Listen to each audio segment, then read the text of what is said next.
Hora de falar sobre a possibilidade de uma despedida no São Paulo. O tricolor pode fazer seu último jogo em 2025 no Morumbi nesse final de semana, confronto contra o Bahia. Vale a lembrança de que o tricolor já sabe que fará pelo menos 2 jogos na Vila Belmiro por conta de uma série de shows marcados para seu estádio.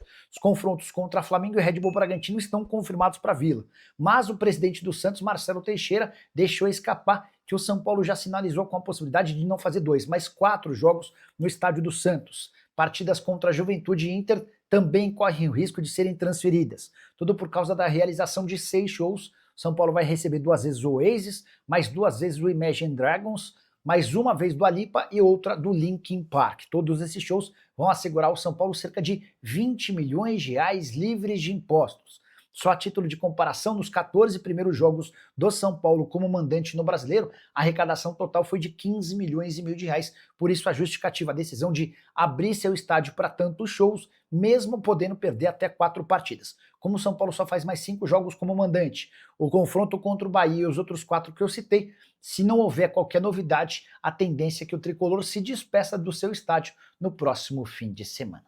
O elenco do São Paulo segue a preparação para o jogo deste sábado. O clube atualizou aí a situação de 2 atletas lesionados, 3 atletas lesionados na verdade. Rafael Tolói e Caleri fizeram trabalhos com a preparação física em campo, contudo, ainda não estão à disposição no técnico Hernan Crespo para jogos, né? O zagueiro se recupera aí de uma lesão na posterior da coxa esquerda, enquanto o Caleri se recupera ali porque ele passou por uma cirurgia no joelho esquerdo, né? Após romper ali o ligamento cruzado anterior. Luan, com lesão no adutor, correu no gramado sob a supervisão da fisioterapia, ainda não deve voltar. Já o goleiro Leandro, rapaziada, com dores no joelho esquerdo, fez um trabalho específico com os preparadores de goleiros. O São Paulo tem semana livre aí de trabalho para enfrentar o Bahia, para se preparar para o jogo contra o Bahia, que é válido pela 30ª rodada do Campeonato Brasileiro. Crespo não deve ter o retorno de nenhum dos lesionados, tá, rapaziada? Problemaço aí pro Crespo, que ganhou mais um grande problema. E falando em lesional, que eu já falei, mas agora foi confirmado. O Wendel teve confirmado aí o prazo de recuperação de sua lesão. O lateral esquerdo teve uma ruptura parcial da fáscia plantar do pé esquerdo. Ele tem feito trabalhos aí no Refis, tratamento no Refis, no CT da Barra Funda. E segundo informações, o prazo de recuperação é de até 8 semanas, né? O que tira o Wendel aí de combate até o final desta temporada. Com isso, o lateral deve retornar apenas na pré-temporada do ano que vem, né? Com a lesão de Wendel, o Crespo terá para o setor da lateral esquerda apenas o Enzo Dias e o Patrick Lanza. Como eu falei em outro vídeo, o Crespo pode chamar o Nicolas ali do Sub-20, que é um bom jogador também, um bom lateral esquerdo, para compor o elenco ali e ser a terceira opção para a lateral esquerda, né? O Wendel, vindo do Porto esse ano, fez apenas 25 jogos com a camisa tricolor, conviveu com outros problemas de lesão também desde que chegou, né? Lembrando que o Wendel veio para o São Paulo antes do término do contrato dele com o clube português. Em contrapartida ali, o São Paulo emprestou o Moreira até janeiro do ano que vem para o Porto, com o passe fixado em 15 milhões de reais, valor muito baixo, né? Boa recuperação aí ao Wendel, que mal conseguiu ter uma sequência, né? Quando ele começava a jogar bem, vinha a lesão, então uma pena, né, rapaziada? Inclusive, o Wendel, ele tem contrato com o São Paulo até o final de 2027. Para você, o Wendel vai fazer falta aí ao time do São Paulo nessa reta final de temporada? Comente aqui abaixo a sua opinião.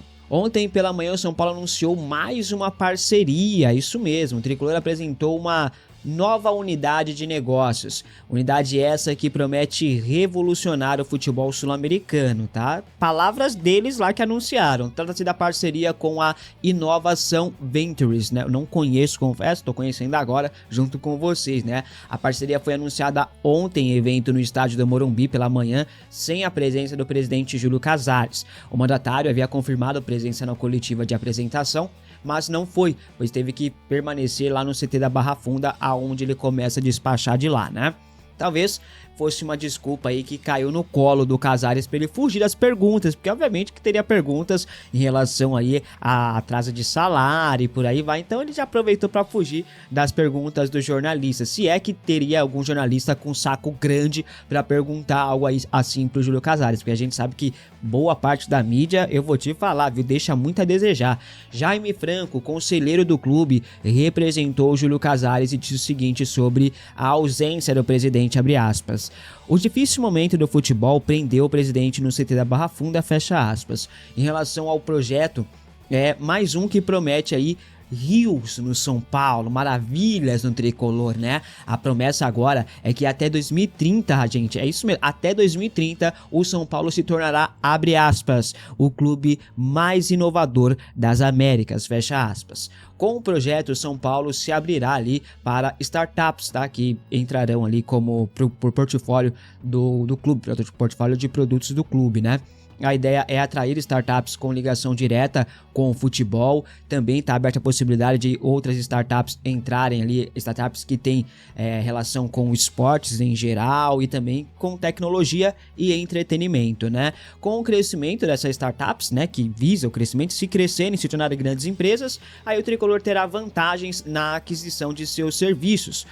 Segundo o portal Marketing Esportivo, o projeto deve movimentar cerca de 90 milhões de reais em novos negócios nos próximos anos. A meta é captar 11 milhões de reais até 2030 e gerar esses 90 milhões de reais citados em novos negócios. O São Paulo não precisará investir nada de recursos próprios, tá? É mais uma promessa da gestão e vamos ver se vai finalmente dar algum resultado, porque por enquanto o que a gente está vendo é só promessas de cá, promessas de lá, e o clube, o futebol segue desmoronando, né? Segue ruindo, em crise, dívidas e por aí vai. Então, eu não sei o que esperar dessa nova parceria, revolução. O São Paulo vai ser inovador. É sério que a gente vai acreditar nisso? Alguém acredita nisso? Pelo amor de Deus, eu só acredito vendo, é isso mesmo. Bom, o clima no CT da Barra Funda não está nada amistoso, tá? Tanto que o Casares teve que começar a despachar de lá. E além disso, colocou o seu braço direito, Márcio Carlos Magno, ali para iniciar o projeto para 2026. O foco total de Júlio Casares agora está sendo no futebol do clube. Finalmente, né? Qualquer discussão fora do futebol está paralisada neste momento, incluindo também as conversas envolvendo o Fundo de Investimento de Cotia, o tal do FIP, né? Todas as reuniões que estavam programadas aí em relação ao assunto foram suspensas. O Fundo de Cotia já foi aprovado no Conselho de Administração, seria por unanimidade inclusive, né? Mas é a turma do Casares, óbvio que eles iriam aprovar, porém no Conselho Deliberativo esse projeto encontra muita resistência ainda, e se fosse levado hoje, por exemplo, no Deliberativo, o projeto não seria aprovado com toda certeza. O fundo seria tocado pela Galápagos Capital, que já também gere ali o FIDIC, né? A participação de Evangelos Marinakis agora é uma incógnita. O bilionário grego chegou a ter conversas com Júlio Casares, apresentou proposta, mas a oferta feria o estatuto do clube, por isso teve que ser totalmente repaginado. Com isso, o Marinakis ele sai como cabeça e entra a Galápagos para gerir, mas o Marinakis pode entrar como um dos investidores no projeto de Cotia, mas o fundo não depende do bilionário grego para existir, tá? Depende mesmo da aprovação do Conselho Deliberativo, algo que dificilmente acontecerá, pelo menos neste momento não deve acontecer, até porque as conversas estão paralisadas, devem ser retomadas ao final da temporada, mas se fosse levado hoje no Conselho, seria reprovado. Bom, a questão do aumento do bicho está dando o que falar, viu, rapaziada? A diretoria de São Paulo definiu uma premiação ao elenco em caso de classificação para a pré-Libertadores 2026. Essa promessa partiu de Júlio Casares ainda no sábado, antes do jogo contra o Mirassol. Internamente dizem que não é um bicho, mas é tratado como um bônus por desempenho. Como sempre, a diretoria fazendo jogo de palavras ali para dizer a mesma coisa que todo mundo sabe o que é, né? Já existia um acordo entre a diretoria e atletas por uma classificação direta para a fase de grupos da Libertadores do ano que vem, mas atualmente a direção trabalha ali num cenário mais realista com a briga por uma vaga na pré-Libertadores. Foi essa aí a tal promessa que a diretoria fez no último sábado, se classificar para a pré-Libertadores com o aumento do bicho. Segundo o All Sport, o valor seria uma fatia aí da verba que o São Paulo irá receber da CBF pelo Campeonato Brasileiro. Valor esse que é inferior a 20% do total, mais ou menos isso, tá? Nos bastidores fala-se em 6 milhões de reais que seria dividido entre os atletas. O valor é menor do que se o São Paulo se classificasse para a fase de grupos da Libertadores diretamente, né? Obviamente. Essa premiação não dependerá do aval do FIDIC, ok? Tá certo já.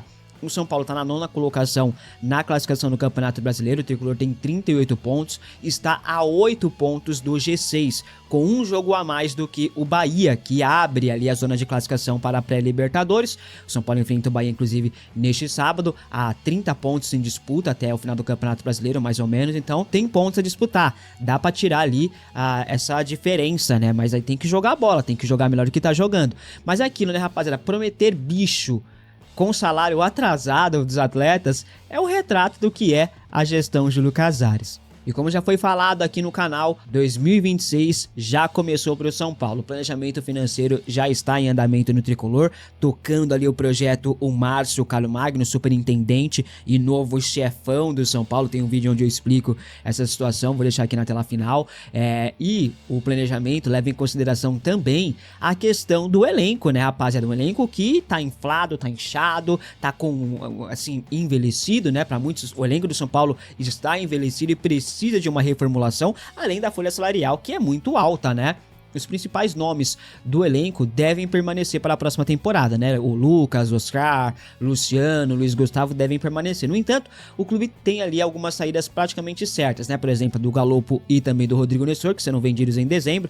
As vendas ali renderão mais ou menos 42 milhões de reais aos cofres do São Paulo, já batendo o valor da compra do Enzo Dias, que será descontado do acordo com o River Plate pela venda de Galopo, tá? Outros nomes aparecem ali como possíveis nomes na lista de dispensa do São Paulo. São eles: Emiliano Rigoni, Juan Dineno e o goleiro Leandro. Rigoni e Dineno chegaram esse ano, mas não desempenharam até aqui. Ambos têm contrato até dezembro deste ano, né? Com passe fixado, com meta, na verdade, estabelecida, né? Para uma renovação automática, mas nenhum deles estão nem pouco perto de atingirem as metas. Leandro tem contrato também até dezembro, mas não fez nenhum jogo pelo time principal ainda.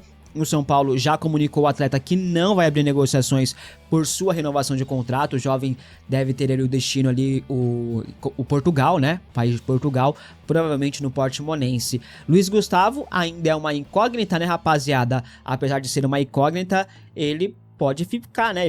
Eu falei no vídeo de ontem que se ele aceitar a redução salarial, o São Paulo deve renovar por mais uma temporada.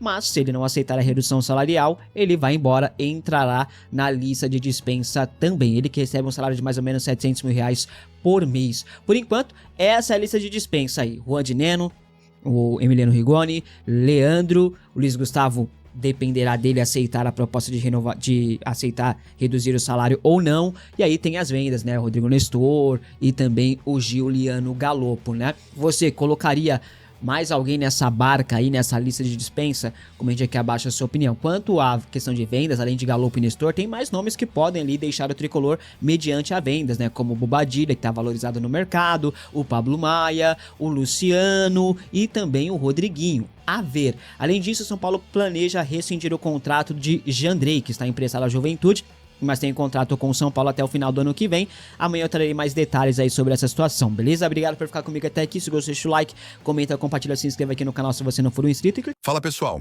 estamos aí com atualizações importantes do São Paulo. Se inscreva e ative o sininho para receber mais atualizações do tricolor. Deixe seu like, que é muito importante para o crescimento do canal. Utilize o espaço aqui embaixo para registrar sua opinião. Ficamos por aqui com mais esse giro de notícias. Um abraço e até o próximo vídeo.